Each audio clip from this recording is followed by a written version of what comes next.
All right.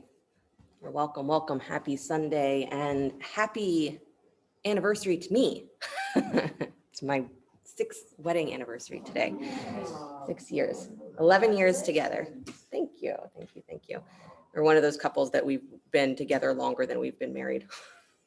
One of those. So my thought for you this week, which goes, of course, perfectly thematically with this, is on giving up, right? Letting go. And kind of connected with this, right? So one thing, if you haven't been paying attention, is that you can always kind of know when I'm working through things internally, because I get very Buddhist on you, right? I start reading a lot of Buddhist things and I start teaching kind of more from that direction. And so I've been reading a lot and going back to some of those Buddhist practices, some of those Buddhist ideas. And this one of giving up is one that I'm finding very powerful, because in yoga, we use a different terminology, right? We often reroute that concept of letting go in the direction of, we say surrender, or we say to let yourself, dissolve into the bigness of everything. And those are beautiful concepts, and they are absolutely valuable and true and real, and there's no comparison here. But also, often when we're doing that, is that we're doing it as part of this ongoing story in ourselves about what it means to let go theoretically, instead of doing the actual, somewhat painful work of really letting something go. So they have this slogan, or they have this saying in the Buddhist lineage that says, abandon all hope of fruition, right? Abandon it. And those are the words. And the starkness of that, right, is something that hits you right in the heart, where you're like, whoa, like abandon, abandon what? Right? So the idea is to stop looking for some future possibility that what you're doing is going to become what you want it to be, right? That whatever you feel this moment, don't assume it's going to be better if you just stick with it, right? Is that you have to really come to an understanding that what we assume to be what is the cause of our happiness and unhappiness is that both of those are stories that we tell. Right? These things make me happy. These things make me unhappy. It's attachment in both directions. And the attachment, not the things, are what creates our feelings of dissatisfaction, right? Our feelings of not wanting what we have or wanting something else.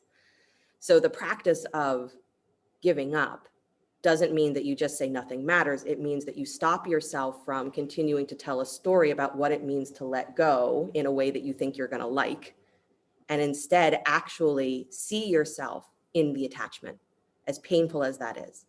And then also see yourself being free of that attachment, as painful as it is, to say, if these things disappeared from my life, positive or negative, what would it be, right? If I let these things go, I completely disengaged from that relationship or from that situation or from that circumstance, what would that feel like?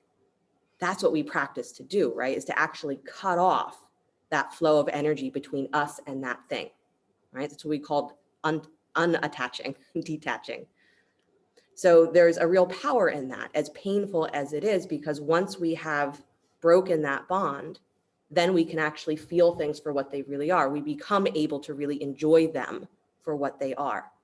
So it doesn't mean that you have to get rid of anything that you like. It means that your attachment to how much you like that thing is what needs to be severed, right? So this is what we practice. And I'm of course joking that, of course, saying letting go on my anniversary is that it's so important in those main relationships, the people who are so close in your life, is to know that you are entwined in that way. As long as they are this way, I'll be happy.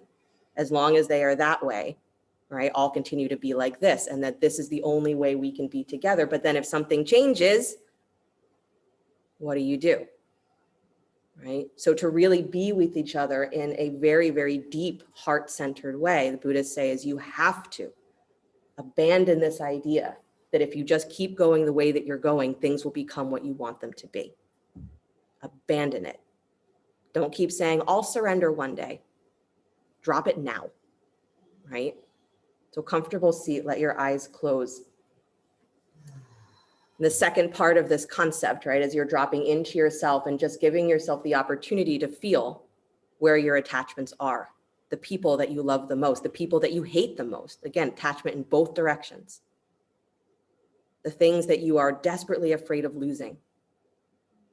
Just feel that fear that's there. The things that you love the most are wrapped up in fear of losing it.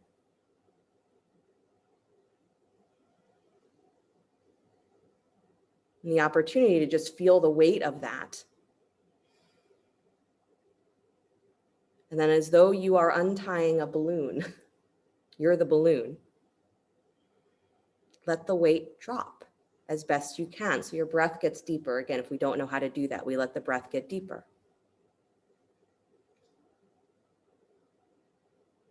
We just feel that there is space around and through and beyond those feelings of heaviness.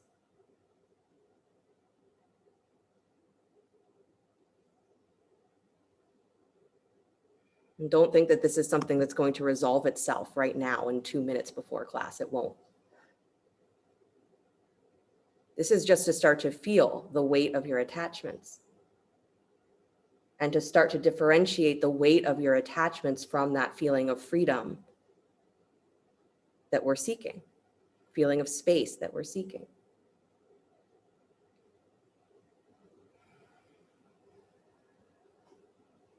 So as though you are untying a balloon, you are the balloon.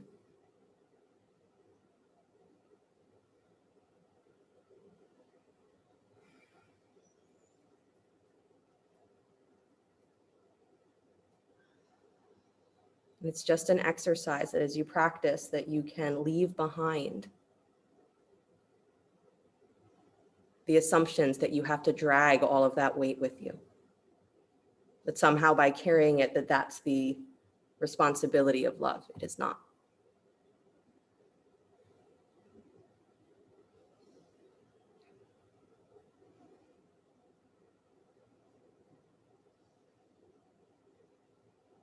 Just one more breath, feeling the weight and feeling the opportunity to become weightless.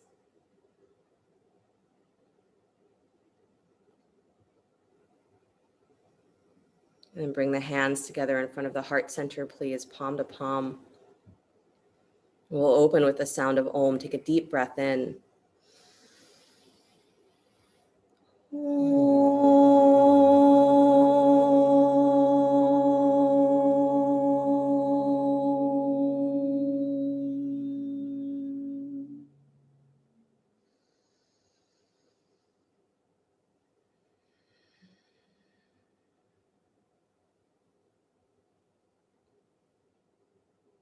Let your eyes float open.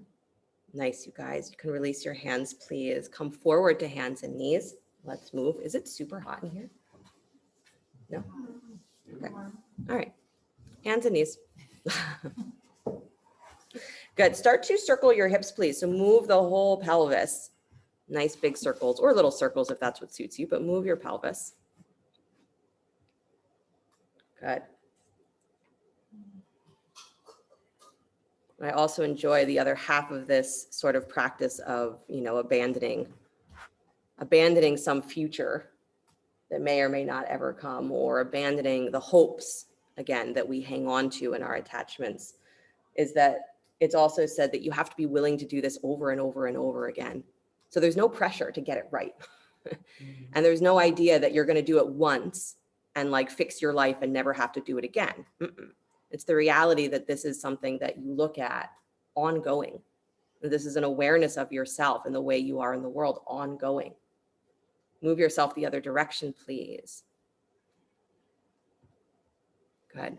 And again, this is something that we forget when we talk about, any sort of spiritual practice, or we talk about healing, or we talk about anything really, is we think that once we get through one thing, oh, okay, I'm done. I should have figured that out already. Didn't I learn the lesson? That we get mad when something shows up similar and we're like, what the heck? I thought I was done. So you're never done. You are never done being present. You are never done being in that state of increasing openness. You're never done. So relax a little bit. It's the beauty, right? Come back to center, please. Good. Keep your hips over top of your knees. Walk your hands forward. So it's like you're in a modified down dog or a longer hands and knees at least. So hands forward. Good. Let your hands go a little bit wider right and left. So again, there's a lot of space for your shoulders. Make sure that your hips are really in line with your knees. So don't let this start to fall into either a child's pose or a collapsing towards the front of your mat. I want your hips really centered over your knees. Good. And you're pressing into your hands, and then you're doing cat and cow in this elongated position. So start to move your spine with the arms extended just a little further. It's going to be a smaller movement. Right? So don't try and do what you normally feel like is your full cat cow here. I want you to really feel that it's a different experience on your spine.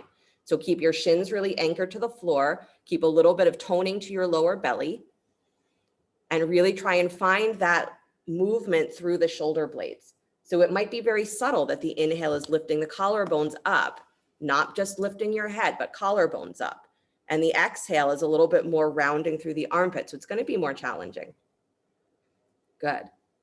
Don't worry about that part of it. Nice. Good, you guys. Good. And then find stillness again, like you're in that modified downward facing dog. Nice, neutral spine. Take one more full breath, pulling the tops of the thighs back, press into your shins. Good. And then walk your hands back as you widen your knees, big toes together to touch. Drop your hips back to your heels, child's pose. Good. Turn one cheek to the side in your child's pose. Just turn the head. Again, hands can be as wide as they need to be here. You could even bend the elbows. I recommend bending the elbows if the shoulders and the neck are tight. Is don't do a lot of long extension through the arms because that's going to aggravate your tight neck and shoulders. Turn your head to the other side, please. Again, a gentle turn.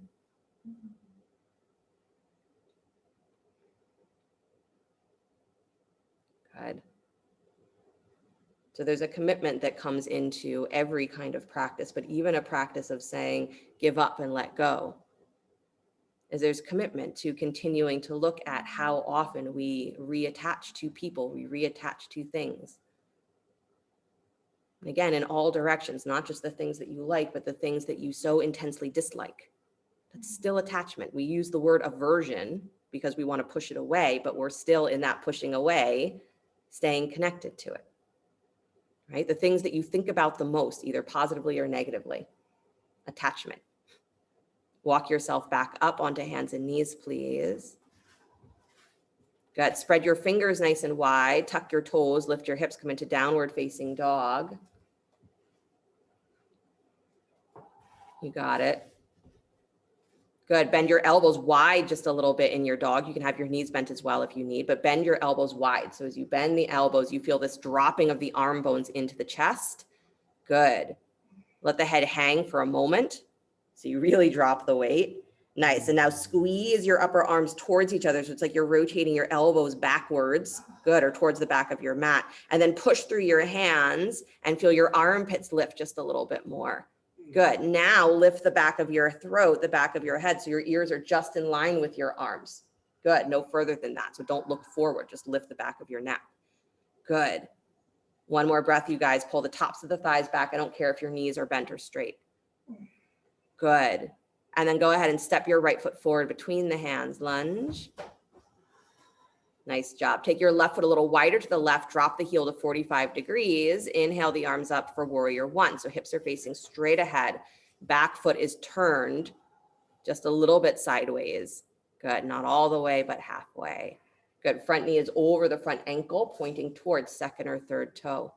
Take your arms out wide, cactus arms, please. So you're like field goal, right? So your palms are facing forward, wrists in line with your elbows, and then start to twist just a little bit towards that front leg. So turning towards your right.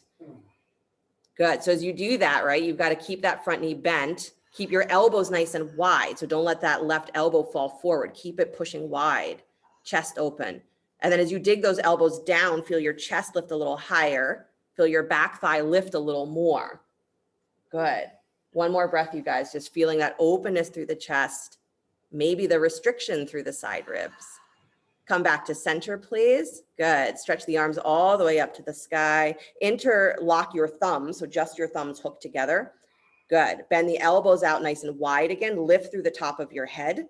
So doing both of those things together is important, that you lift up through the top of your head as you pull the tops of the shoulders wide, and then draw your hands back in space.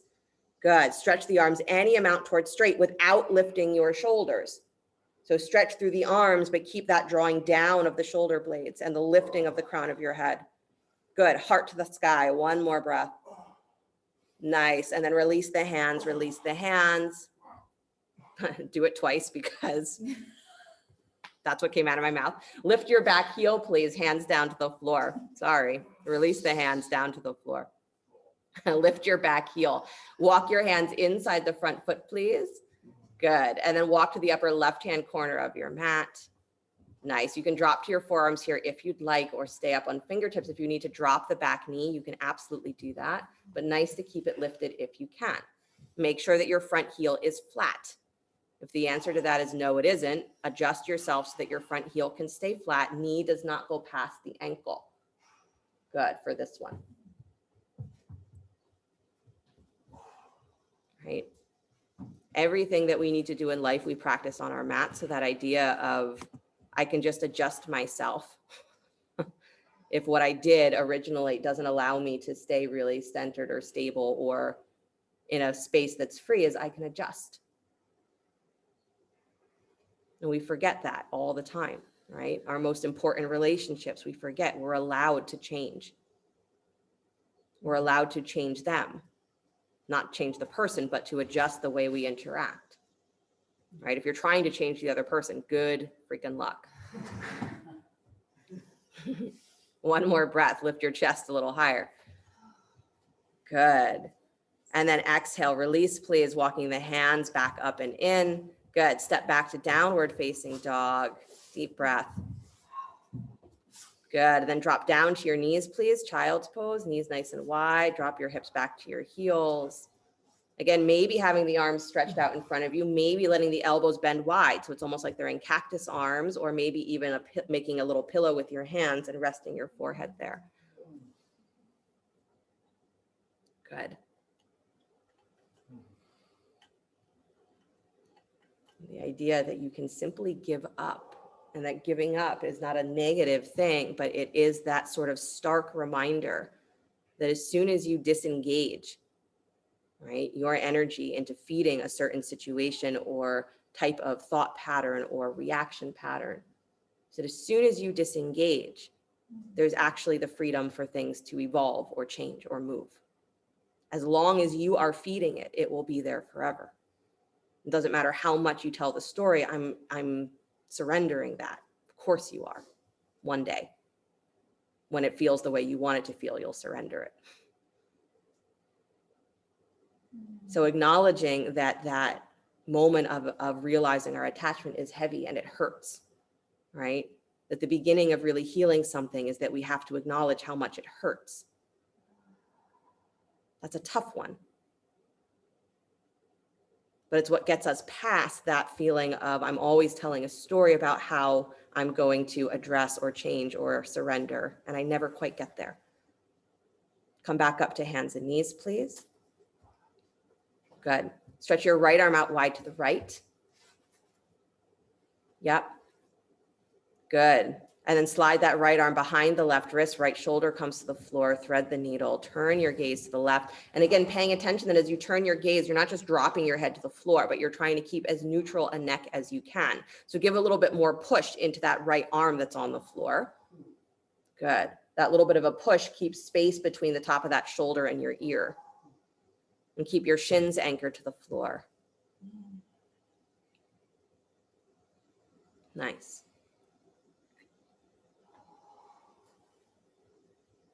So if you can combine the ideas of giving up, right? Give up on what you hang on to, but also surrender into what is unknown. That's our perfect combination, because the surrendering is that it's not up to me what comes next. I'm not trading one thing for another that I think I'm going to like better, as I'm trading what I know is painful for whatever else there is. Right? So there's no menu. There's just attachment and what's outside of attachment. Good. Walk yourself all the way back up, please. Come back to hands and knees. Do a little bit of cat and cow. So again, pressing into the hands, move your spine. Again, focusing on there being that sensation of moving the space behind your shoulder blades. Good. So it's less about the movement of the head and it's more about, can I feel my shoulder blades moving forward? Can I feel my lower rib cage drawing up and in? So we're actually flexing that place behind the heart. Good. Nice.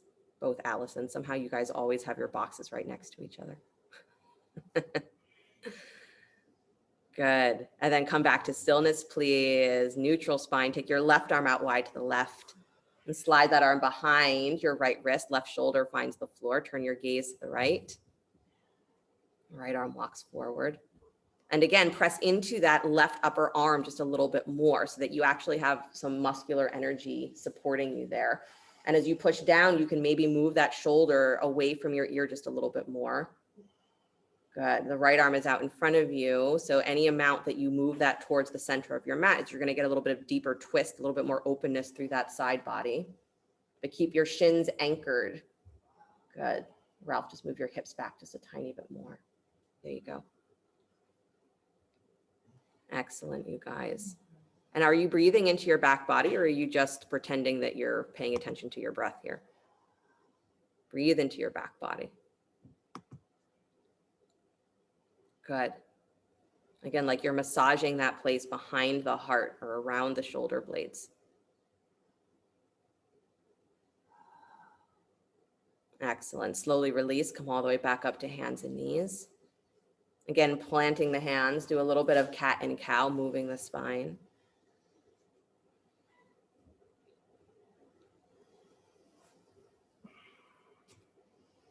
Good. So I joke frequently that I used to not see as much value in cat cow. I was like, oh, it's a warm up. Now I'm like, it might be the only thing we actually need to do.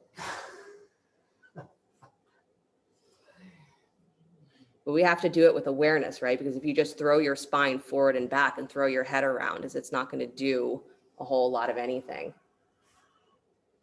Good. Come back to stillness, please. Spread the fingers wide, tuck your toes, lift your hips, downward facing dog. I'll give you a second to try and remember where the sequence started on the first side. Don't worry, I know. Just curious if you remember. Left foot steps forward between the hands. Good. Right foot steps a little wider to the right. Drop the heel to 45 degrees. Warrior one. Good. So front knee points straight ahead. Your hip points are rotating to face straight ahead. Rib cage moving to face straight ahead. And that's a subtle twisting already in this position, right?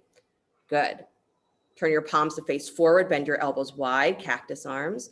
And same thing here, that as you draw those elbows down, feel a lift through the top of your head. Good. Keep that wideness of your chest. Start to twist to your left, so towards that front leg. And as you twist, you're twisting from your ribs, but keep your elbows nice and wide. So that right one's going to want to fall inward with you. Keep it wide. So again, it's a frustrating twist. You're not supposed to have a huge amount of mobility here, so don't worry about that. Press through that baby toe of the back foot so you keep that back thigh really lifted and awake, so that as you're twisting, you get that stretch through the outer hip and thigh as well. Good. One more breath, you guys. Feel that drawing down of the elbows, lift of the chest. Good, Lynn and Tom. And then come back to center, please. Good. Stretch the arms up overhead. Hook your thumbs together. Good. And then again, bending the elbows wide. Pull up through the top of your head. So get super tall as you pull the elbows wide, shoulders away from your ears. And then move your hands back in space any amount. That's the stretch, right? And then start to take the arms to straight. Again, any amount. Elbows don't have to lock. And then draw the shoulder blades down as you pull through the crown of your head. Nice. Keep your front knee over the front ankle. Get heavier into that front heel. Don't pull away from it. There you go. Chest lifts a little higher as you press into that front heel. Good. And then come all the way back up. Release the hands to the floor. Spin your back heel up. Lengthen your lunge if you need. And then walk your hands inside the front foot and towards that upper right-hand corner of your mat. And again, coming down onto the elbows if you choose, or onto blocks. You can always drop the back knee if that feels more appropriate. Good.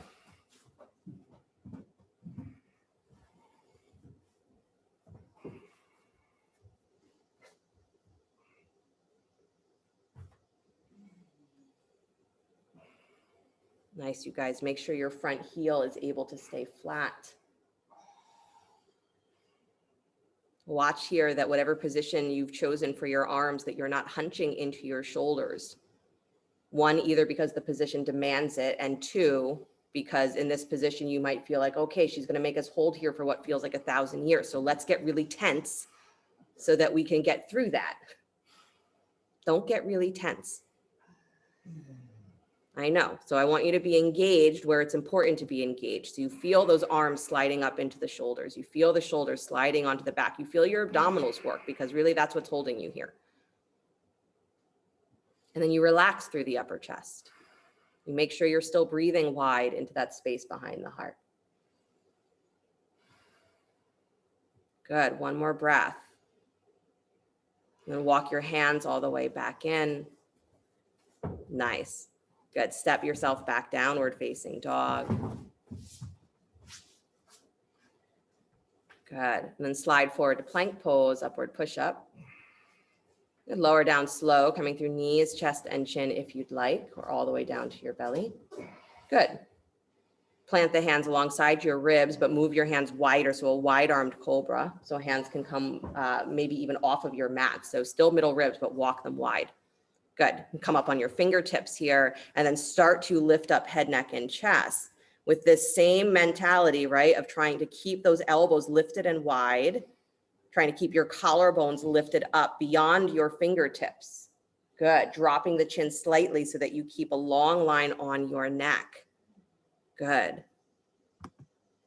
And then let yourself actually twist from side to side. So alternating, straightening one elbow and bending the other. So not just swaying from side to side, but twisting. Lift your ribs, right and left. Head comes with you in a natural way, but don't let the twist come from your head. Good, nice, Mia. Excellent. And then come back to stillness, please, drawing down through the arms as you lift up. Squeeze those lower armpits.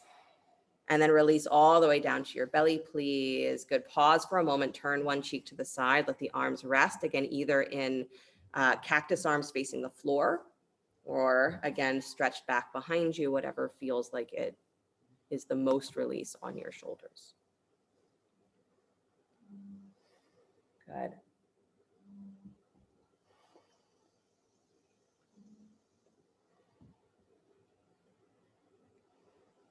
So your commitment to the people in your lives, the situations in your life that really matter, is not for you to stay the same always. But your commitment is that you will continue to look at how you are interacting, how much you are attaching to things being one way or another. The more free you are, the more free everyone else in your life can become. And so we don't do it because of that, but it's part of the benefits of practice. Turn your cheek to the other side, please. So stretching the neck the other way.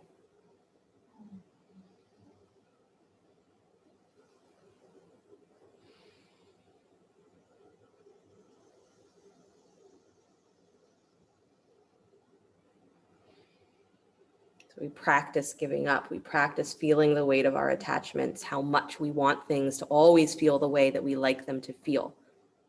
And then we observe how much we like things to feel sometimes yucky or complicated, right?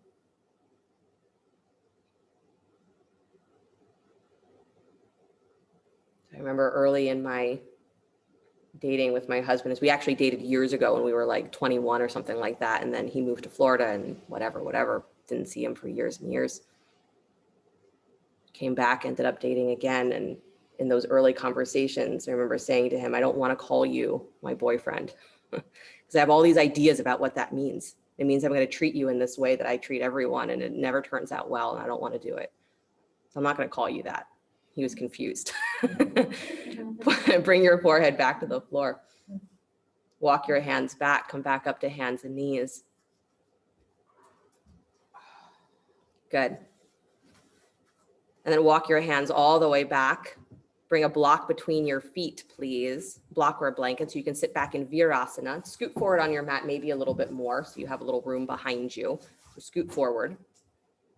Move your whole body forward on your mat and then come to sit on your block.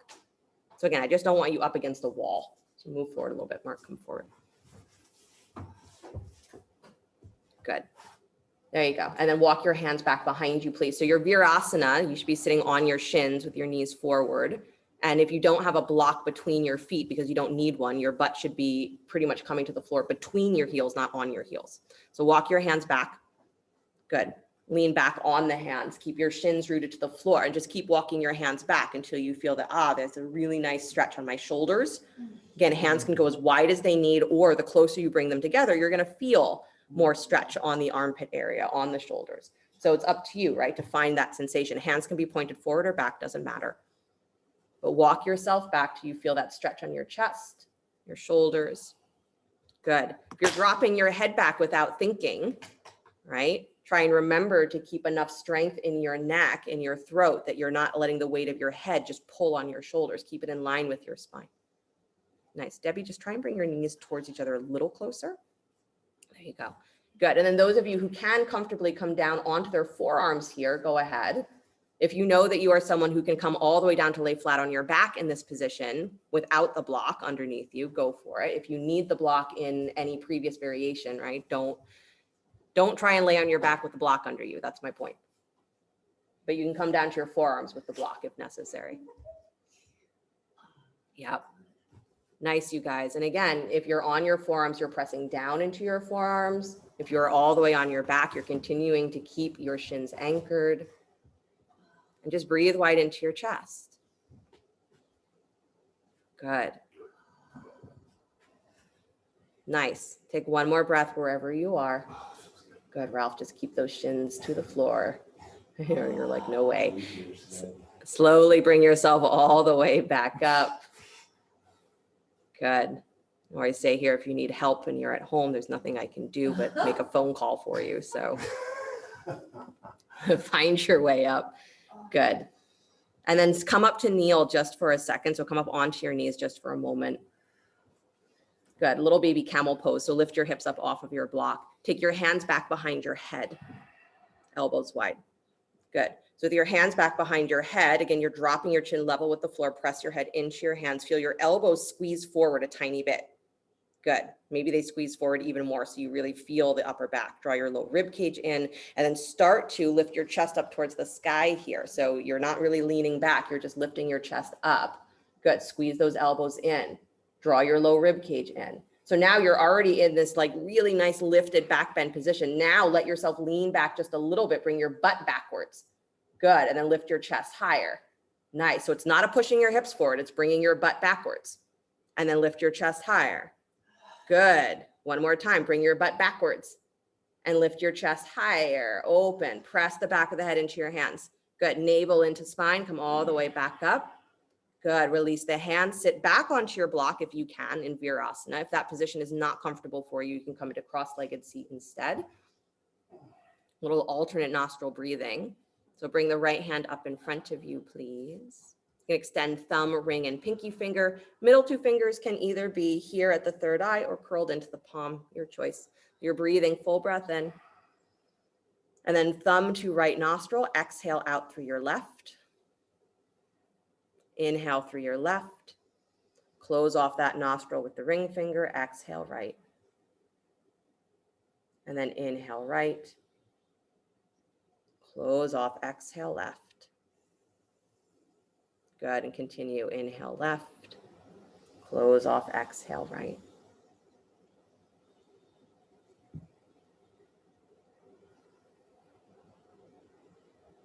So that is the beginning of the second iteration of my relationship with my husband, is I don't want to call you by this label that has so much attached to it. And after he thought about it for a little bit, he said, I think that's actually probably really good for me too. That I've done that as well. And get this idea is this is what it means to be in a relationship, and you start sabotaging what you actually have to try and make it look like that. So when we let go of that concept is then we're allowed to actually feel the feelings that we feel, which was my point the whole time. As I said, let's just see what's there, right? We like each other. We enjoy each other. Whatever comes from that, genuine. When it feels like it's something, we'll call it something. I'm surprised it didn't take very long for us to call it something, but the point is that when you release yourself from this attachment to the way you think things are supposed to be, the way that you expect them to be, want them to be, you get to actually experience what's there, the genuine feelings of happiness that are there in you. And those then have a chance to grow organically. So our practice is not to try and manufacture feelings that aren't there in any relationship, but it's to acknowledge where there are the roots in us of happiness, where there are the roots in us of bliss, the roots of peace, the roots of compassion, all the things that we hope for. When we say abandon all hope, it means abandon all hope that anyone and anything out there is what's making that happen. It's not. It's always you. It's what lives in you. And as soon as you let go of that outside, you get to feel you for real. And honestly, that's what scares us. Which is not a problem. Again, just acknowledge, right? That I have a story, I have attachments. And stay committed to acknowledging.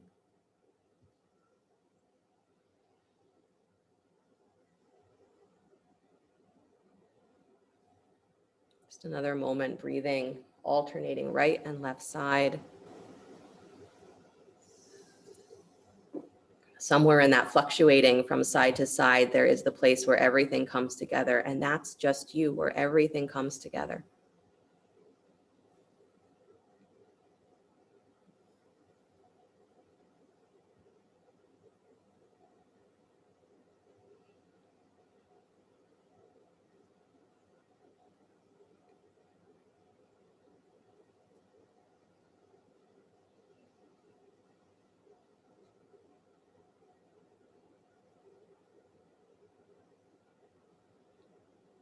Next time you exhale through your right nostril, let the hand drop down, pause for a moment, letting the breath flow in and out. Again, just notice the feelings that are here right this minute. Don't try and put anything there, but just notice how you feel. All of it. Not seeking feeling good, but just feeling.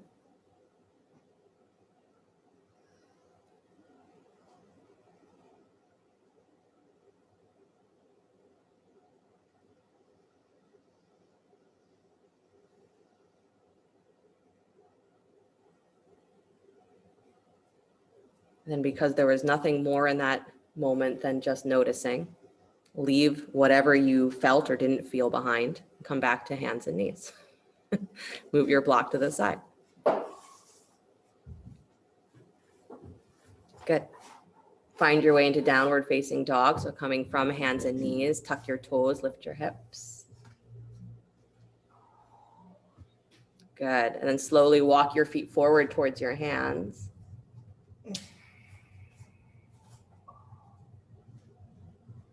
Good. Feet forward towards your hands. There you go. Good. Pressing into your feet, hang for a moment to let your hands either hold opposite elbows or touch the front of the shins, but hang. So you feel the weight of the hips over top of the heels. Nice. And then slowly start to come up one vertebra at a time, keeping the navel engaged. So again, you're moving from the deep abdominal muscles, dropping through your tail all the way up. Really good. Nice. Excellent, you guys. Take the arms up alongside the ears.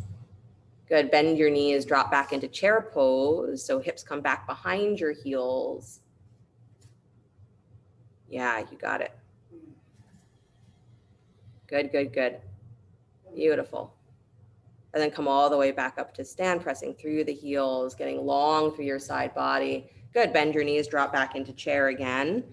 Finding yourself continuously moving. So as you find what you think is the pose, you're continuing to draw back with your hips, continuing to draw up through your spine, and then come all the way back up to stand.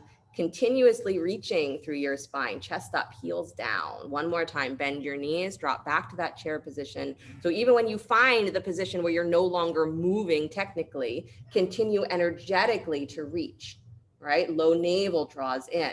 Excellent, Sarah. Then come all the way back up towards that standing position. Good. Pause for a moment. Take your hands back behind your head, elbows wide. Good. So pressing down through your heels for the lift through the tops of your thighs. Again, not pushing the hips forward. Squeeze your elbows forward. Lift that chest up just like you did on your knees. Rotate the collarbones towards the sky and start to lean slightly back. Thighs back. Collarbones up. Good. Press into your heels. Nice, Andy and friend. Take your thighs back. Lean back. Chest up. Keep your neck long. Good, Melody. One more time. Thighs back, lean back. Nice, Jessica. Good, Meredith. Good. Pull all the way back up, navel to spine. Excellent. And then go ahead and hug your right knee up in towards your chest. I know. Squeeze in. Good. And then take that right ankle over top of your left thigh. Bend your left knee, cross-legged chair. So take your butt back again. Good. Hands to heart center. Notice how much here you tilt your chin forward and up in that stress response of this is a big hip opener. Drop your chin. Good. Take your butt back more. Let your elbows come to rest on your front shin. So bring the elbows forward. As you get lower towards the ground, your balance can actually get better, right? Drop in. I know you don't believe me. Good, Susan. Nice. Good. And then slowly come all the way back up. Hug that knee up and towards your chest if you can, and then place it down. Excellent. Nice, you guys. Inhale the arms up to the sky. Good. Again, hands back behind your head, elbows wide. Bring the elbows slightly forward. Lift your collarbones up, up, up, up, up. So pull through the whole front of the body. Tops of thighs lift, heels root down. And then lean back, right? Tops of thighs back as you tilt your collarbones up towards the ceiling. Good. So you're rotating from those shoulder blades, back of the shoulder blades, draw in to lift the heart. Squeeze those elbows in so they're wide, but you're hugging. Good. Lean back more as though you're going to come into a full back bend from this, right? We call it a drop back. Good. Keep your legs engaged. Press down through your heels. Keep going. Good. And then tops of thighs move back, navel to spine. Come all the way up. Excellent. Left knee pulls in towards your chest. Good. Cross the left ankle over the right thigh. Bend your right knee. Take your butt back. Cross-legged chair. Nice, Alana. Good, Anastasia. Excellent. Hands at heart center. Nice, Mia. Good. Perry, relax your shoulders. There you go. Nice, you guys. Bring your elbows forward so that they touch the shin, right? Resting on the shin, resting on the ankle. Beautiful. Drop your butt a little lower. You got it, Laura. Good. You got it, Andy and friend. Nice. And then slowly release. Come all the way back up. Good. Release that left foot to the floor, please. Nice job. Inhale the arms up to the sky. Don't get fidgety. Just plant your feet. And exhale, bow. This is part of our asana practice, right? Is to notice how much we just want to fidget in and out of positions instead of saying, where can I settle my breath? Where can I settle myself as we fidget, right? And it gives our mind that sort of sense of like, okay, whatever just happened, I'm like staying in the agitation. Settle, right? Separate your feet a little wider, please. As wide as your mat, toes facing straight ahead. Good. Bring your right hand to your left ankle. And then bring your left arm to the sky or bring that hand to your lower back. Again, if reaching through the arm feels like it's a lot of pull on your shoulder, keep the hand pressing to your sacrum and just work the twisting again from your rib cage. Good. Don't turn your head any further than your shoulders. So instead of looking up at the sky, just look straight to the side. Good. Nice, Debbie. And then release back to center, please. Take your twist the other direction, left hand to right ankle or shin. Good. Right hand either reaching up to the ceiling or hand at your lower back. And then again, you're rotating from your rib cage. So try and stack that right shoulder on top of your left. Good. And then pull your left inner thigh wide. So you're resisting the twist. Good, Melody. Nice, Andy. Good, Lynn and Tom. And then release, please, back to center. Excellent. Good. Walk yourself back, downward facing dog. There you go. Downward dog. Good. Slide forward to plank pose, upward push up. Lower down slow, coming through knees first if you need. Good. Rise up, cobra, lifting head, neck, and chest. Again, feeling the heart center move between the arms, between the hands. Good. From the back of the shoulders, we draw forward and up. Excellent. And then release, please, back to your belly. Nice job. Bend both knees, kick your heels in towards your butt. Reach back for the ankles or the feet. Good. If you can't reach the ankles or the feet, then keep your hands on the floor like you just did for Cobra. But if you can reach your ankles, reach back for them. Good. And you're keeping your thighs rooted to the floor here, so you're not lifting the legs. Keep them rooted down. Good. Draw the tops of your thighs forward and up into the pelvis, so you actually might feel your butt lift a little bit. And then bend your elbows and lift just the upper chest away from the floor. Keep your knees down. Good. So Rachel, knees down, heels in towards your butt. So this is all shoulder work here, you guys. It's a big quad stretch too, but it's not lifting the legs. You actually want to use the legs as resistance to get more into your chest. So bend your elbows. Your elbows bending is the main point here.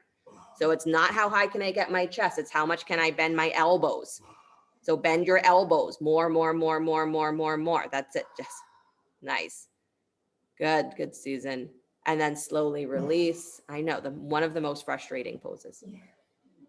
Because it's not what you think it should be. You're like, why can't I just push into the flexible part of my spine and be done with it like I like to do? Why can't I hurt myself and complain about it later? Flip over onto your back, please. Now, it sounds crazy when I say it that way, but that's essentially what's underneath that habit, right? I just want to push into my back the way that I like the way that it feels, because I think I'm doing something. I don't like the way it feels when I have to work in a place that feels less open, less familiar. That's okay. You don't have to like it. You can recognize that there's space there that is unexplored. Good. Bend your knees, please. Bend your knees. Right ankle comes on top of left thigh. Good. Lift your left shin parallel to the floor. Reach through to hold the thigh if you'd like. Or again, if reaching through to hold that leg means that your shoulders hunch and come up off the floor, don't hold the leg and keep your shoulders relaxed. Good. So you can still work through the legs and not have to get super tight in your shoulders. Right? Notice if your head has to tilt back hugely to be able to find the floor when you lay down. If that is the case, start to make a habit of having a blanket for all of your poses on your back that you can put underneath your head so that you can create a neutral line for your neck. Right? Some of what it's necessary for us to abandon is this idea that we should hang on to any aspects of our suffering or our unhappiness that we actively contribute to. Right? It's not too hard to have a blanket underneath your head if it helps release your neck. And all it means to have that blanket is that you have a tight neck. Do something for it. Right? Abandon the hope that if you just keep practicing in the same way that you always do, that somehow that situation is going to change. Do as much as you can for it. It will change faster. Good. Take one more full breath. And then as you exhale here, if you are not holding the leg, I'm going to ask you to hold it because you're going to draw that thigh in. So I want you to lift your shoulders up off the floor consciously. Draw your thigh in. Draw your legs in towards the chest. Keep the feet flexed, but hug in. But draw the shoulders wide away from your ears as you do. So it's a lot more, again, squeezing through the upper back. Nice. Nice, Allison. Good. And then slowly release, please. Nice job. Let that left foot come flat to the floor. Right ankle is stacked. Good. Let your legs drop to your left, please. Yep. So your right foot is going to come flat to the floor. Ankle is still pressed up against the thigh. Good. Let the knee fall towards your belly for a moment and try and bring that right side sacrum back and down to the floor. So it's like a twist.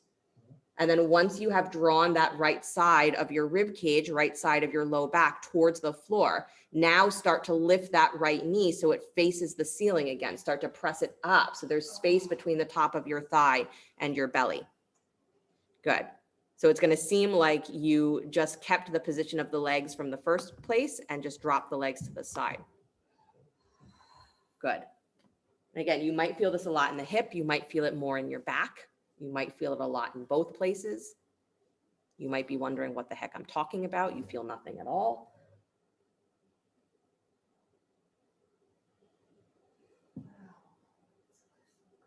Long, long breaths.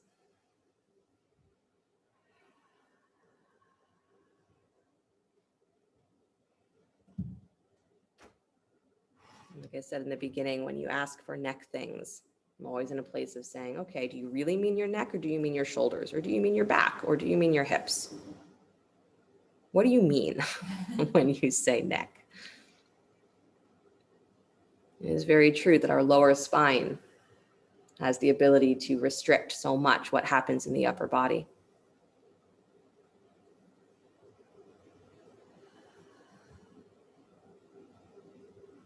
Take one more breath on this side. And then let yourself come back to center, please. Good. Drawing the right knee back up and towards your chest. Extend the left leg down to the floor. So right knee in towards your chest, left leg extended down towards the floor. Good. And then reach for the baby toe edge of your right foot with your left hand. So you're turning your shin parallel towards your chest. Let your right knee go wide. So it's like you're doing pigeon pose, but on your back. Good. So you can hold the outer thigh with your right hand, hold the foot with your left hand, keep the foot flexed. And then your version of a supine pigeon, right? So you might lift that shin a little higher up towards your chest. You let the knee stay nice and wide. Good. You find the lower back anchoring to the floor. Keep the top of your left thigh, that's the straight leg, rooting down. Good. So pigeon pose without the pressure of trying to relate to the floor. Because the only relationship you have is that it's underneath you. Neutral support, which it always is. But when we're facing the floor, we get all these ideas about what it means for our hips and our back and whatever. So find the position here, designed by you to make space.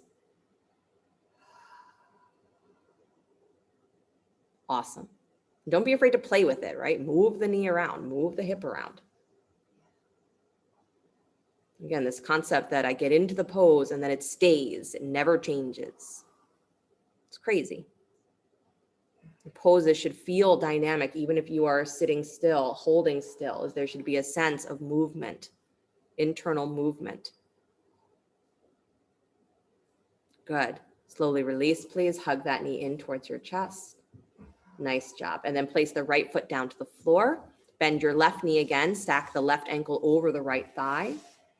And then lift your right shin parallel to the floor. Again, reaching through to hold the thigh if you'd like, or letting the arms rest alongside you if holding the thigh means that your shoulders get really tense and tight.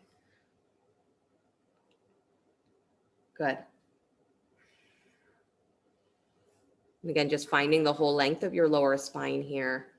So you want the lowest part of your tail of your sacrum rooting down.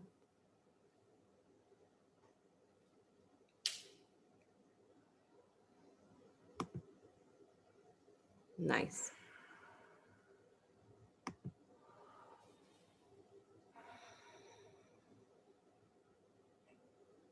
All of the things that you desperately love and you desperately fear.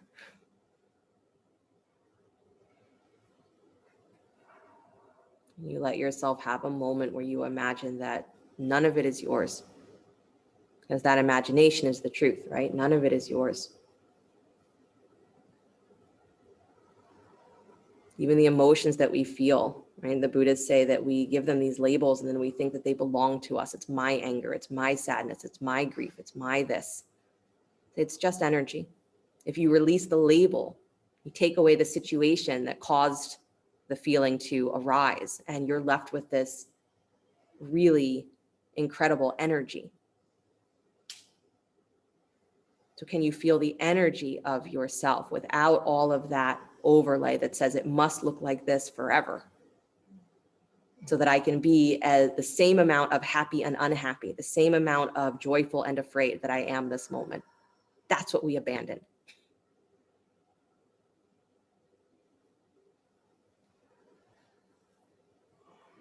I feel the energy of my emotions with no name, no circumstance, no attachment.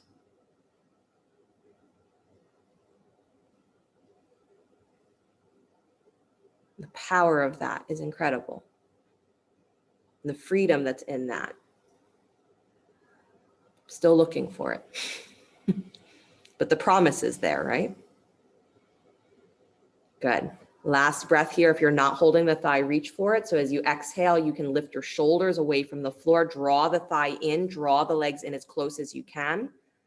Squeeze in. Good. But draw the shoulders wide away from your ears. So again, you're reaching from your back, not from your neck. Keep that chin dropped. Good. And then slowly release. Nice job. Excellent. Keep the ankle stacked. So right foot comes to the floor, left ankle is still stacked, and then let your feet drop to your right. Yep. So again, that left foot is going to come flat to the floor. For a moment, you can let the knee fall towards your belly, just so that you get that open kind of, or that softening of the thigh into the hip socket. Better way to put it. And you're letting the left side of your rib cage and low back reach for the floor. So it starts out feeling a little bit like a twist. And then once you've done that, press that ankle against the thigh and let your left knee start to angle back up towards the ceiling. So that might actually help you drop through that left side of your sacrum more. Again, depends on your pelvis. Good. And sometimes I give the cue, right, to keep the knee angled up towards the ceiling, and that actually causes people to pull their thigh out of good alignment in their hip. So I want it to come in first, the thigh bone, and then you can re-rotate.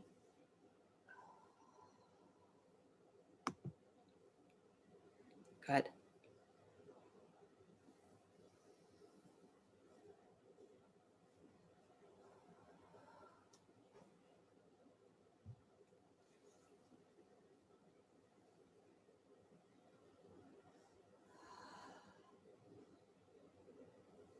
Contemplating doing an entire month dedicated to Maitri meditations, loving kindness, and offering to drag all of you along with me. Because when we practice together, right, is we actually maybe get somewhere that we wouldn't go on our own. Keep your eyes open for that if I get my act together. Thought about it last night. I'm like, oh, I could start it tomorrow. Nah. Story we tell, right? I'll start my loving kindness tomorrow. I'll be that person next week. The formal practice. Coming soon to a heart center near you. Take one more breath where you are. And then bring yourself all the way back to center, please. Nice job. Bring the left knee back in towards your chest. Let that right leg extend straight out in front of you. So the left knee is hugged in. Good. And then you're turning the shin. Reach for the foot with your right hand. So right hand reaches for left foot. You're turning the shin. Let your knee go wide. Good. And again, your version of pigeon pose upside down. So the knee should be wider than your ribs. Otherwise, nothing's going to work here. Good. But then you can lift that shin to any angle that makes sense. You can really work the top of the thigh, maybe away from the belly a little bit more. Good. Again, paying attention that you are not pushing against your thigh and yanking on your shin at the same time. Good.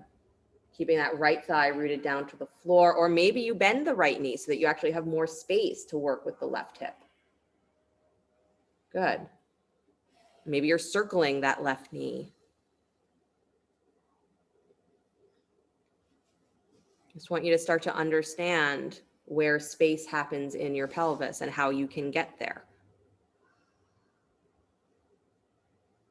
And that it's not going to be the same from moment to moment, day to day. Do the same pose tomorrow, it's not going to feel exactly the same.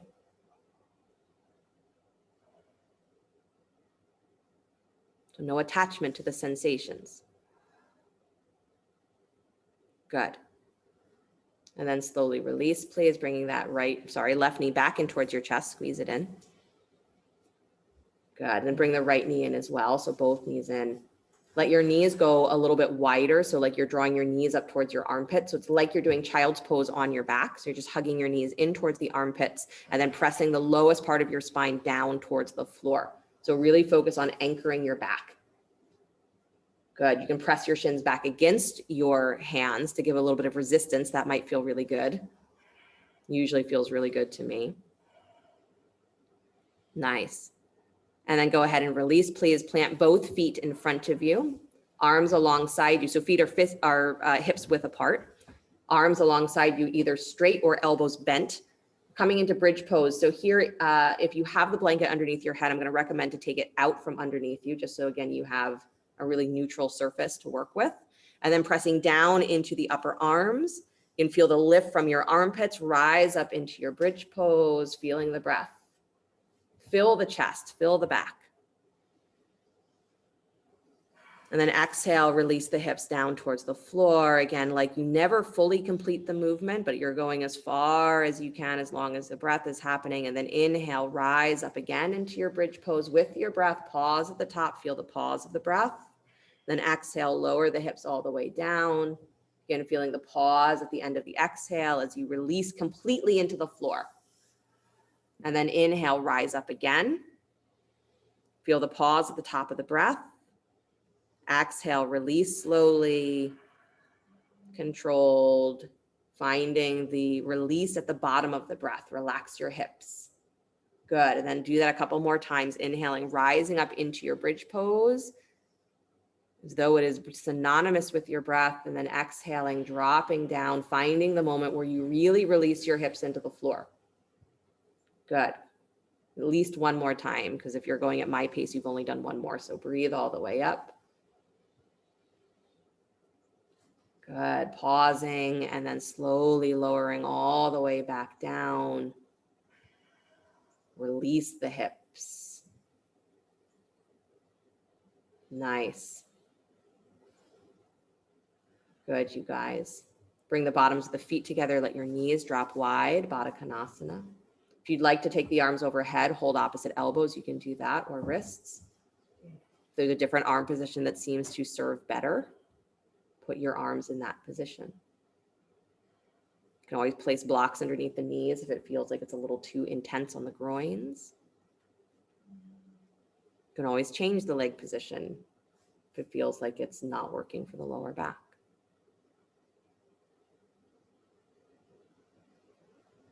Maybe a nice place to, again, turn your head to one side.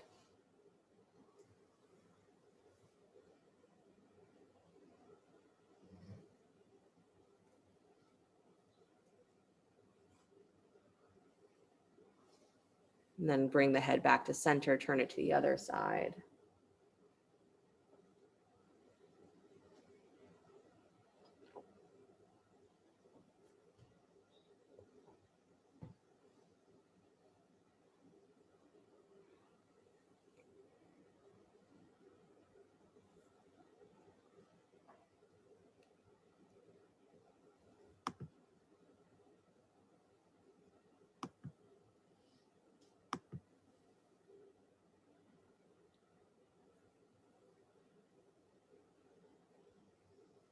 Let the head come back to center if you have it turned.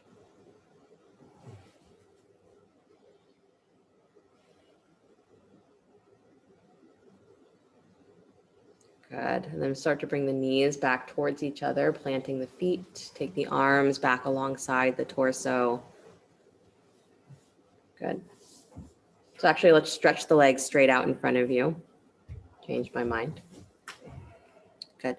Slide the arms close towards your side ribs, maybe even taking the hands underneath your butt for fish pose. So again, you don't have to. You could also have the arms in robot arms here, or you don't have to bring the hands under the butt, but you want the arms close.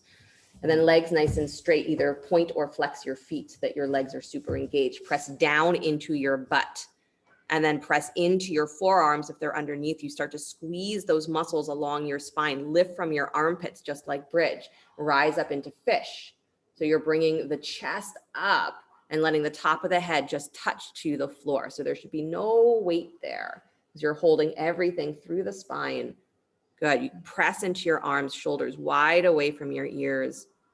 Again, the head drops back as the chest lifts. Don't try and trade the lift of the chest by just yanking your head back. Good. One more full breath. Press down into your seat, into your legs.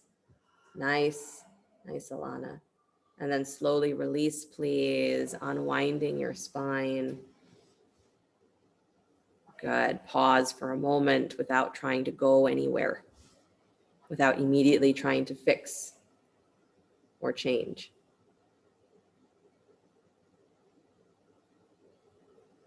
And then if you would like a final spinal twist, you can take one of your choice. So maybe it's both knees come in towards your chest. Maybe it's one knee comes in. Maybe you bring the knees in and wrap one thigh on top of the other and twist. Maybe it's no twist at all and you're just ready for Savasana. So a spinal twist if you'd like.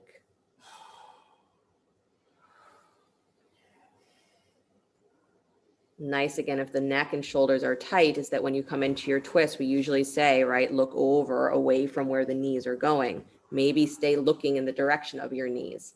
It's a softer stretch. Take your twist in both directions, please.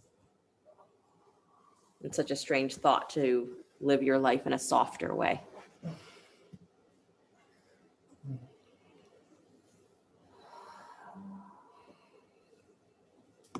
And then when you're ready, you've completed both sides of your twist, come back to center. Start to stretch the legs straight out in front of you, arms alongside you, palms facing up.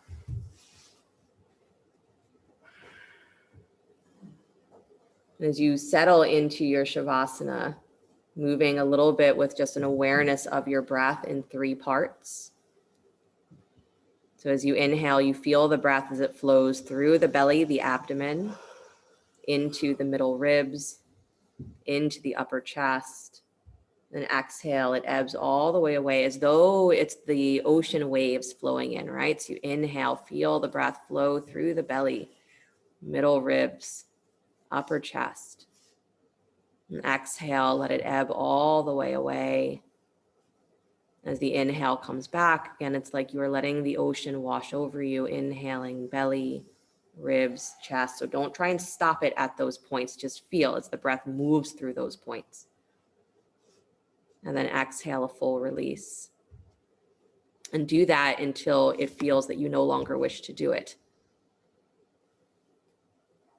And when that moment comes, you just let yourself dissolve, surrender, give up.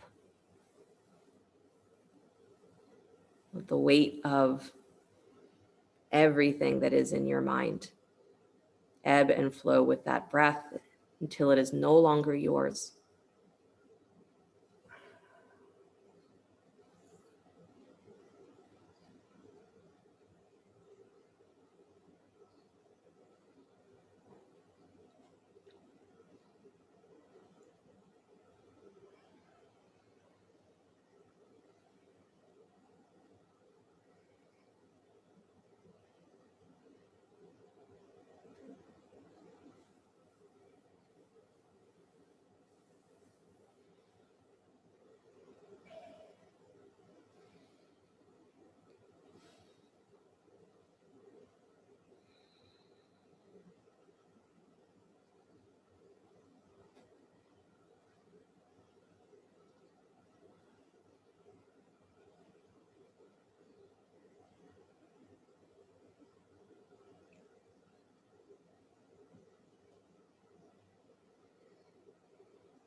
Very gently bring the awareness back to your breath.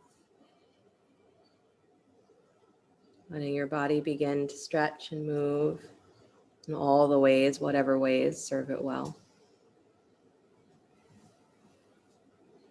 As you're ready, draw your knees in towards your chest and roll to your right side.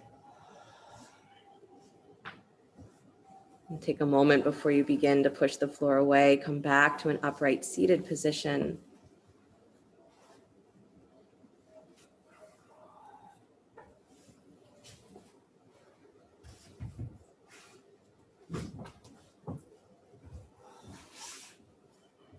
Bring the hands together, the heart center, palm to palm, and notice for a moment again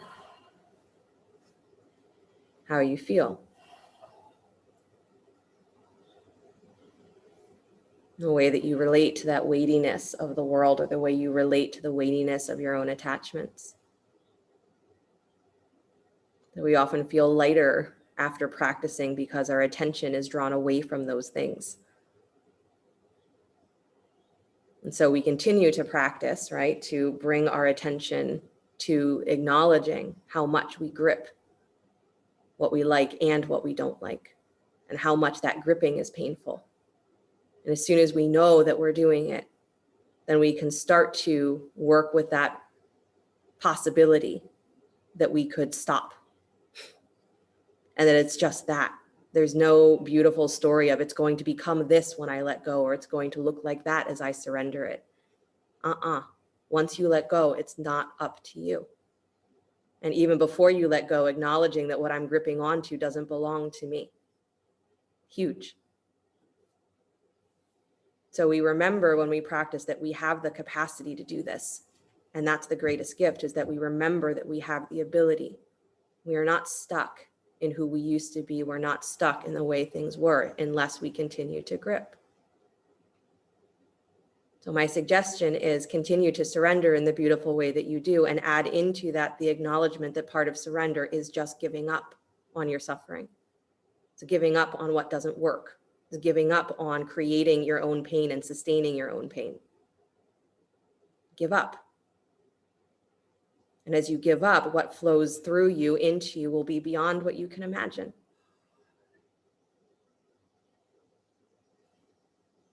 So you and me, we'll start together. Give up.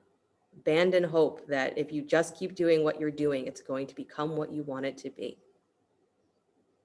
Become open to what is so much bigger in you. Inhale for the sound of Om.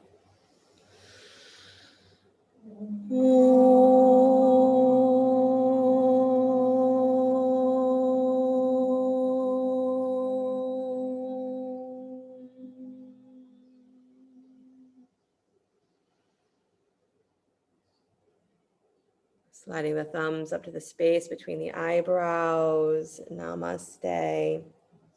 Thank you guys so much. Have a great rest of your day, great rest of your week. If you're staying for meditation, we start at 11. If not, I will see you soon. Heads up that next week I am subbing Cheryl's Saturday class as well. So if you can see me all weekend, twice on Saturday, once on Sunday. And then I think I'm also that Wednesday, maybe, subbing for Linda's Wednesday night class. So I'm around a lot. Anyway, take a look at the emails, the website. There's cool stuff coming up, and I'll see you soon.